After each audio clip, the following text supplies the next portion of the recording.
bada, labadero honen berri bagenuela.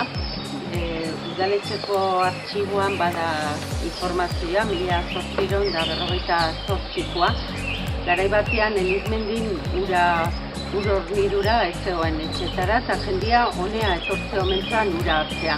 Denborakin, hainbat luizita izan, da udalak berritze omentzun, eta gero garbitoki bihurtu zen. 3 urte pasa ditugu ondare historikoa berreskuratzen. Etorri ginean lehendabizikoan erabat estalita zegoen, bai lurrez, bai zugaitzez, bai gula handiko zugaitza dira eta haizearekin eta lurra ez da batere establea eta eroitzen da. Pila gustatzen zaigun, badakigulako ze garrantzia zaukan gune honek auzo honetan. Gune honetan ura hartze balin bazan,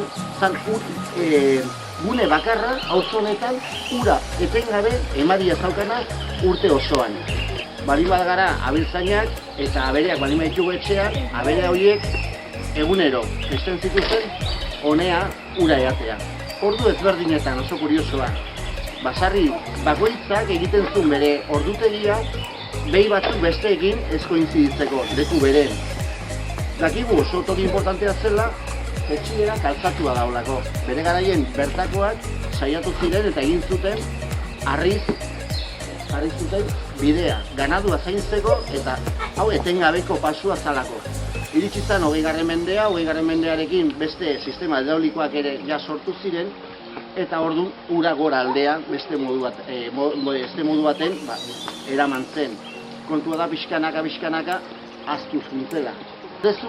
Ezagutu dezute, eta seguro ezagutzen bali dezutela zainu egingo dezutela. Eta transmisio egingo dezuela zuen semea alabei, ondoren guai.